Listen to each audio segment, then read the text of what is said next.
আওয়ামী লীগের দালাল কি? কারণ আমি এইটাই। আসসালামু আলাইকুম রহমতুল্লাহ। আবার একটি নতুন ভিডিও নিয়ে আপনাদের সামনে উপস্থিত হলাম।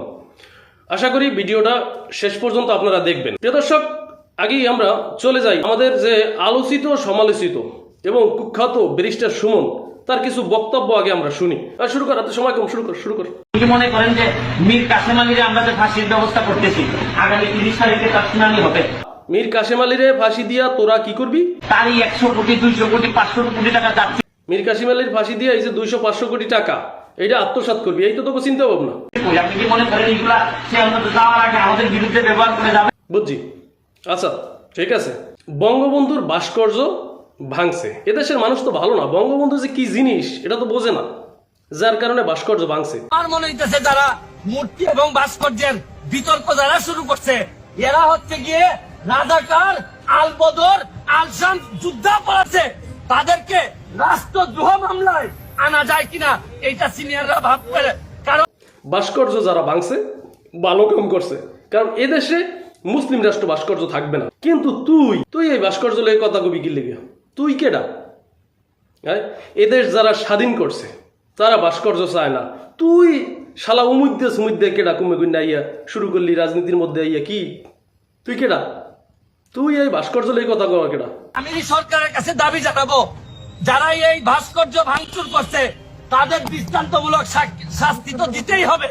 কিন্তু যারা ভাঙছে তাদেরকে তুই না ধরিয়া তুই এই যে ওলামা একরামের উপরে চাপাই দেওয়ার, তারা যুদ্ধ অপরাধী, আল শাম, এই সেই কি, তারা পাকিস্তানের হানাদার বাহিনী। ফেসবুকে প্রোফাইল যারা লাল করছেন, ফেসবুক প্রোফাইল তোটা লাল, তারপরে তুই কালার ঘুরে হেলাইলি কি লেগে? একটু কথা বিস্তারিত একটু কথা শুনি। ফেসবুকে প্রোফাইল যারা লাল করছেন, আমি তাদের উদ্দেশ্যে বলতে চাই, আমি ততটুকু পর্যন্ত লাল যতটুকু পর্যন্ত আপনারা যৌক্তিক দাবি, কোটা সংস্কার ছিল, যৌক্তিক দাবি, বিচারের দাবি ছিল, ততটুকু পর্যন্ত আমিও আপনাদের সাথে লাল ছিলাম। কিন্তু যখন আপনারা আমার নেত্রী জননেত্রী শেখ হাসিনার পদত্যাগ দাবি করতেছেন এবং ধ্বংসলীলায় মেতে উঠেছেন, তখন আমি যেমন আপনাদের যেমন আমার নেত্রীর বিরোধিতা করার অধিকার আছে, আমারও আমার নেত্রীর পক্ষে। আচ্ছা তুই জানি কি আর একটা কথা কইলি না, তুই কি জানি দালাল না জানি কি কইলি, একটু ভালো করে কদি, তুই কি দালাল? আমারে বলেন যে আমি নাকি দালালি করি, সরকারের দালালি করি। আমাদেরকে স্পষ্ট করে বলছি, তুই ছাত্রলীগ করা ছেলে, আপনি এটা নিশ্চিত ধরে রাখতে পারেন যে আমি আওয়ামী লীগের দালাল, জননেত্রী শেখ হাসিনা আমার নেতা, আর আমার আদর্শ হচ্ছে গিয়ে বঙ্গবন্ধু শেখ মুজিবুর রহমান। এটা স্পষ্ট, এখানে বাইরে যাওয়ার কোন বিষয়ই নাই। আমাকে যারা এটা মনে করেন গালাগালি দ্বারা কিচ্ছুই নাই, কারণ আমি এইটাই, আমি আওয়ামী লীগের দালালি, এর চেয়ে বাইরে যাওয়ার কোন সুযোগ। আওয়ামী লীগের দালাল? আরে বেড়া, সর্বশেষ তাহলে বোঝা গেল যে তুই আসলে কি জিনিস। বঙ্গবন্ধু মানেই বাংলাদেশ, বঙ্গবন্ধু মানেই স্বাধীনতা। তুই ভালো সাজার চেষ্টা করছস, তুই মীর কাসেম আলীর ফাঁসির ব্যবস্থা করছস, তুই দেলোয়ার হোসেন সাইদির মতো মানুষের ফাঁসির ব্যবস্থা করছস। তুই কত বড় ভালো মানুষ, তোর জন্মে তিরুটি আছে, তুই তো মানুষের বাচ্চা না। আমার মনে হয় তুই তোর বাপ মারে গালি দেবো না, দিলাম না, কিন্তু তুই ওই শেখ হাসিনার পালিত পুত্র মনে হয়।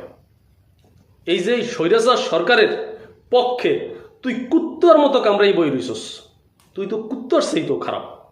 তোরে সমাজে জুতো পিটা করা উচিত। তোরে তো তোর গাড়িতে জুতো সমাজে তোরে ছাড়িয়ে দেবে, আর মাইসে তোরে একটা করে জুতার বাড়ি দেবে, লাইন দিয়ে মানুষ খালি দেখবে, তোরে একটা করে জুতার বাড়ি দেবে। এর কারণ হলো তুই এই দেশের ওলামা একরামের একদম সবচাইতে বেশি ঘৃণা করছস। এই জন্য আজকে তোর অবস্থা কি হয়েছে দেখবি। দালাল কখনো মানুষ না, ওরা দালাল, দালালের পরিচয় শুধু দালাল। আর এখন তোর স্থান কোথায়?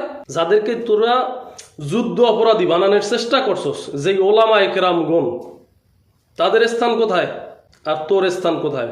আল্লাহ ছাড় দেন কিন্তু ছেড়ে দেন না। আজকে তুই কি করতেছ, কোথায় আছো?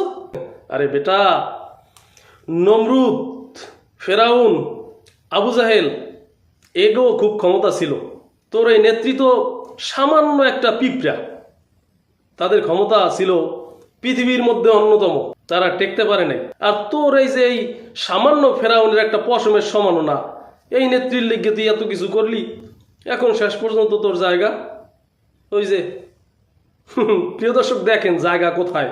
শেখ হাসিনা মা আমি বন্দি কারাগারে, সকাল ও সন্ধ্যায় দুইখানা বাড়ি দেয়, সেই বাড়ি খেয়ে ব্যথা কমে না মা, আমি বন্দি কারাগারে। আওয়ামী লীগের চামচামি করিলাম সারা জীবনী, আওয়ামী লীগের চামচামি করিলাম সারা জীবনী, শেষ পর্যন্ত জেল হলো আমারই মা, আমি বন্দি কারাগারে।